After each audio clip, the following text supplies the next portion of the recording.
Good morning, everyone. I'm Susie. I'm going to be leading your Mothers Group this morning. So, first of all, I want to say welcome to our virtual Mothers Group this morning. Other people might jump on throughout the session, which is more than fine. We'll just carry on as usual, okay? So, first of all, I just want to do a quick reminder about our rules, which is to be respectful of one another. And there is a chat box in this conference call as well. Feel free to introduce yourself, where you're from, express your opinion, offer your support. So it's there for everybody to use, which is fine. If you wish to private message me, that is more than fine as well. And I can, put your opinion across anonymously if that's what you want to do, and so forth. Okay, so welcome aboard. I'm Susie and I have a lovely mum here today, Nick, who would like to introduce herself today and tell us about herself. So Nick, would you like to start off, darling? Yeah. I'm already unmuted. Hi guys, so my name's Nick. I love this mothers group because it is online, and even though my kids are all grown up now, I did struggle when they were younger to find a group that I could connect with. My son did have social difficulties, so it was hard for us to get out and mingle with my mother's group. Some of them weren't as accepting as others, and it did make it very hard for me. And also I wasn't very social either, so I was just very shy and just sat back very quietly. So I love this online mothers group for so many reasons, just to be able to connect and everything. And it doesn't matter if your kids are young. My kids now are all at school. They're 12, 11 and 10, so we definitely made it through those early years. And I do wish that we had found something like this when the kids were young. It's beautiful to have that support when you're shy and a bit of an introvert, and kids are a little different, and they don't get along as well with others. So yeah, it's really good. So thanks for having me on, Susie, and I think it's going to be a great group. Thanks, Nick, for your introduction. I'm so glad that I'm able to have you part of this group, and hopefully that we can offer you the support that you would like as well. And it's just a great little outlet for you as well. So I understand about being, shy and, not feeling like you fitted into any mothers groups. I had the same problem as well. I used to go from one group to another and not really finding anyone that really resonated with me or understanding me. So good on you. Okay, so thank you so much for that. So today we're going to talk a little bit about postnatal depression. I mentioned last week that that's one of the topics that we will talk about today. Now I believe that postnatal depression is a very complex issue, so I don't think it's very easy to pinpoint when someone's actually suffering from it. I am one of those mums who sort of keeps it very quiet about it and don't really reach out when I need it, even though everyone will say, please reach out, if you need help. But I take a lot of pride in being a mum, and I just don't like people to see that I'm struggling. But that's not to say that I'm struggling now. I'm doing fine now. But, back when I had my first child, so I've got 3 children. So my oldest is 4 and a half. I've got a 3-year-old and a daughter who's turning 1 next month. So, it is a really busy household. I found one thing when I was becoming a first-time mum was I had no idea what I was getting myself into, okay? So I would have friends who have kids, I look at my mum. Now, my mum, she suffered from postnatal depression straight after she had me, and she never got any help for it, and she's really paying for it now, more than 25 years later. She's on antidepressants, she's on, she's getting help and all that stuff that she needs.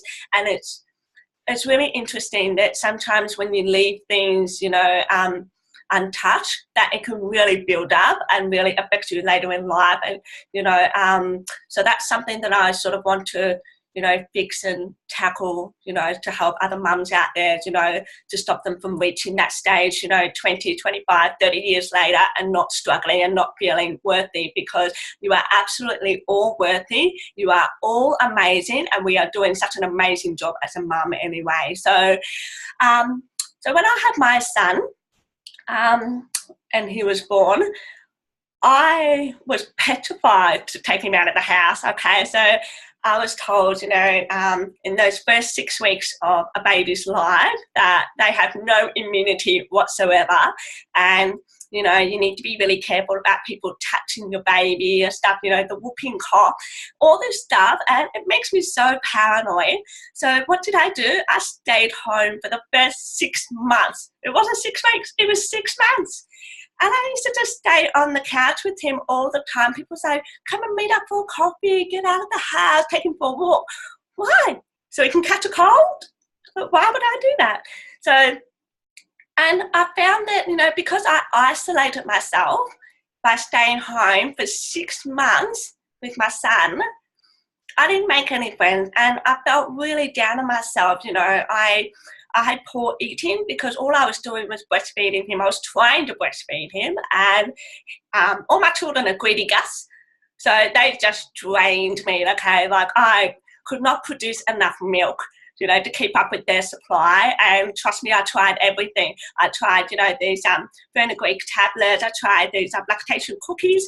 I tried everything, but God bless them, they just drained me. And I had to put them on the formula and everything because it was for my sanity.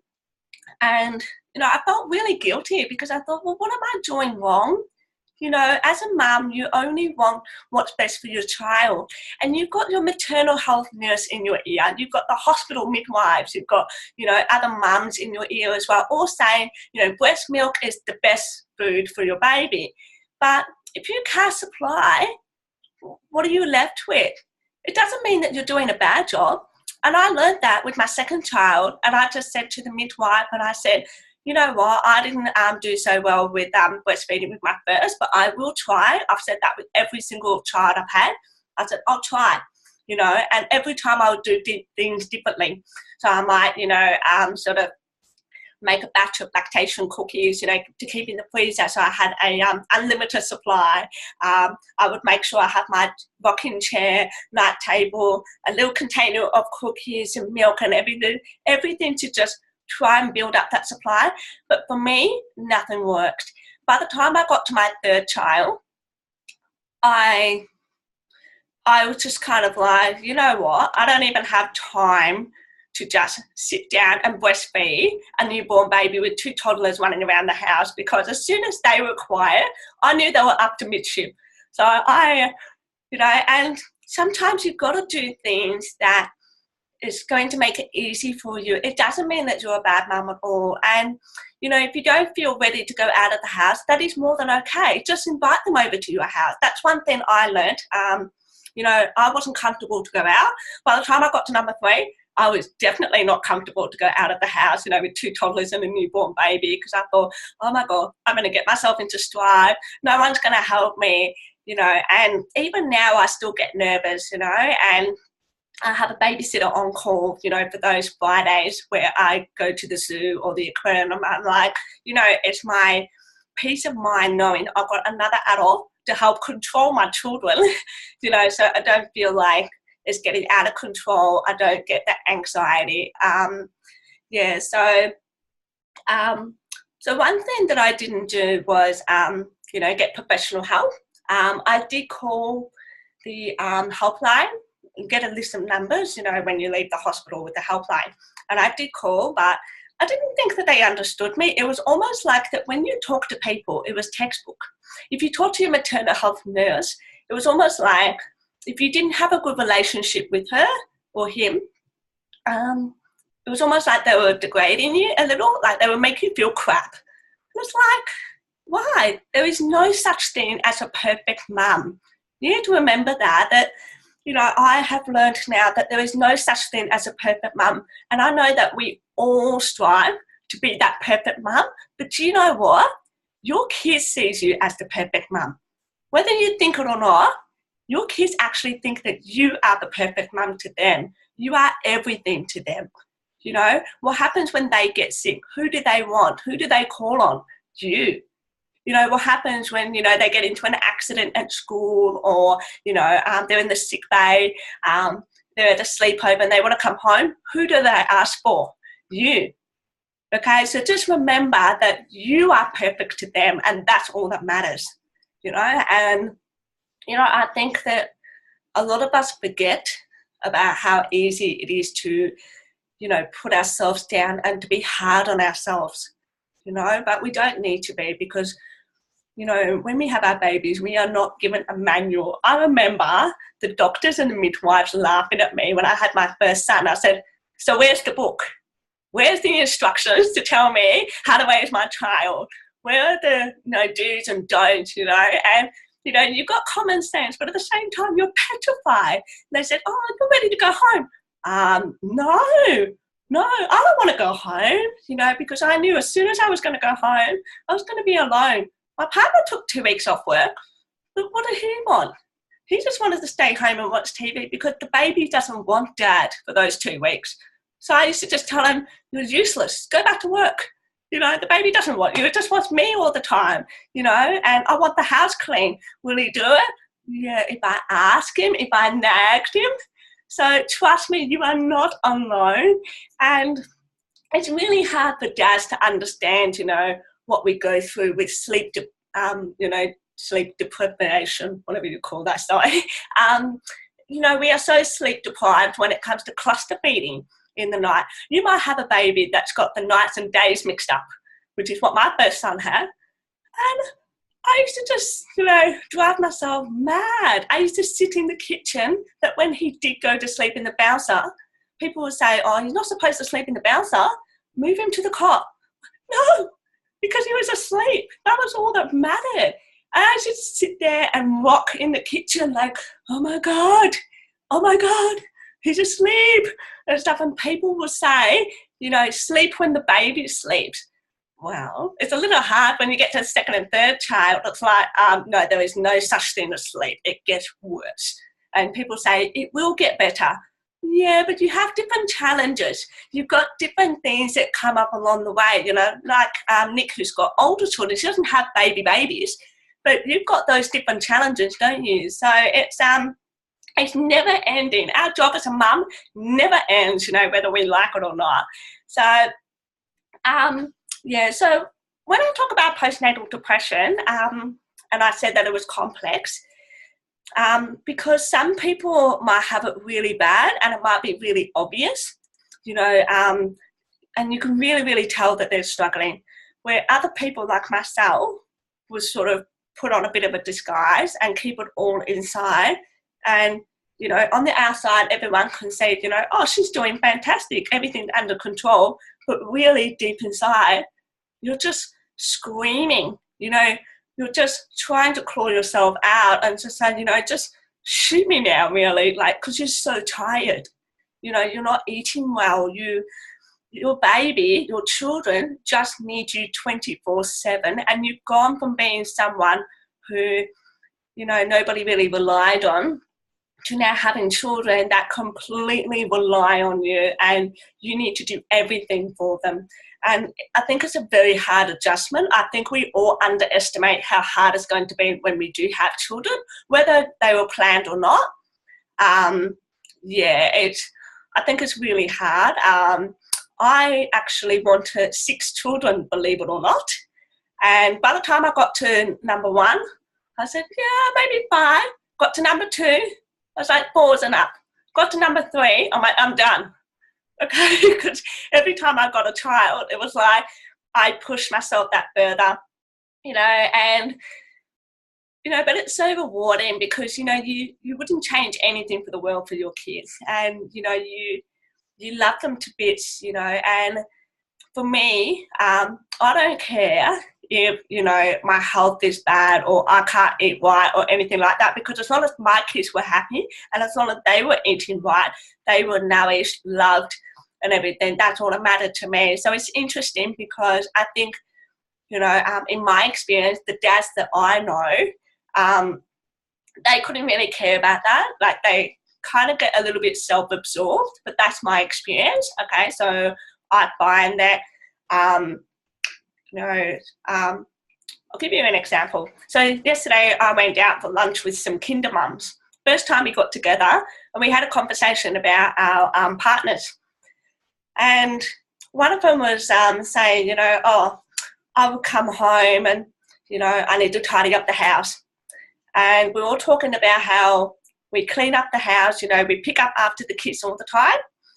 And it doesn't matter how many times you mop that floor, you vacuum, you dust, the mess will come back there 10 minutes later.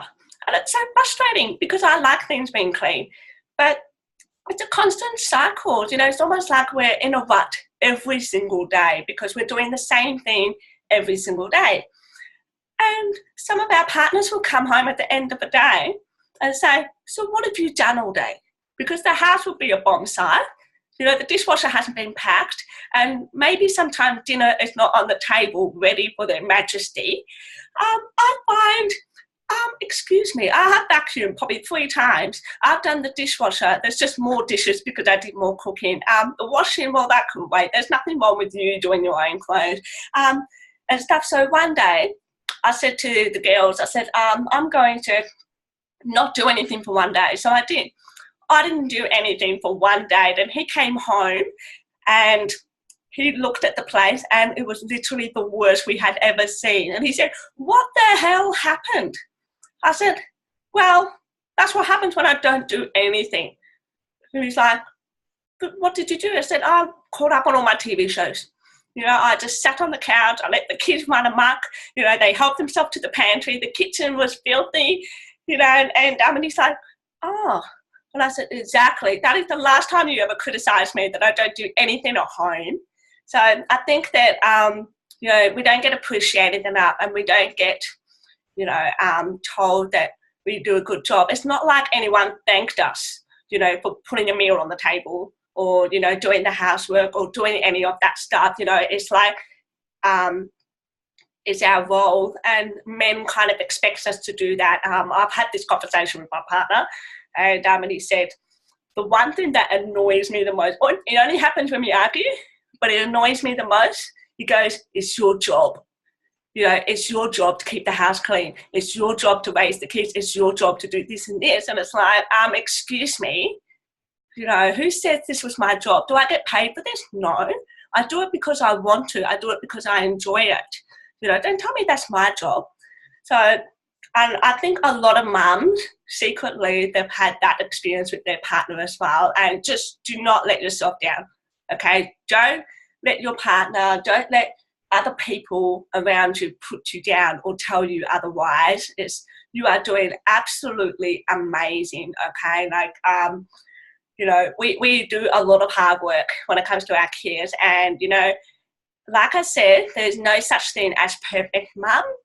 And, you are only perfect to your kids. Your kids are the only ones that sees you as their perfect mum, okay? So, so that's what I'm going to do, talk about that experience there. Okay, so I'm wondering if everybody on here is able to put in the chat box, or if you would like to maybe have some input about what I said, feel free to unmute yourself and just, have a little chat. That was really awesome, Susie. I resonated with a lot of what you said. And especially with how your partner will say, it's your job to do this or to do that. And my reaction was, I'm not a servant to you. No. I'm not a servant to you. I'm doing the best that I can, and I'm raising with me, I've just got Jasmine at home, but one child, and then you're a child as well, because you're leaving a tornado of mess around you and expecting to wait on your hand and foot, and also thinking that I haven't done anything for the day.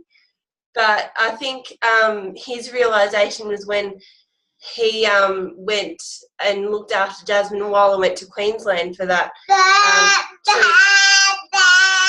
And And I think that he understood a bit more about what I actually do. So that was a good eye-opener for him. But you still have to kind of remind them that you're not just here for them in particular. You're here to, you know, as I said before, do the best you can and look after your babies. And not stress about everything. Like for me at the moment, it's cooking. And I'm stressing about it all the time, even for her and my partner. But every time I cook, there is something that he picks at that isn't right, and then it turns me off my cooking again. And so I said to him, you know, if you don't like something, fair enough, but if you don't like it, the kitchen's closed. Because I'm sick of, you know, going over and over and over when I've got to look after her as well and understand what she needs as well. So yeah, that's me. That's what I'm going through at the moment. But yeah, I really resonated with everything you said. Yeah, awesome. Thank you, Susie.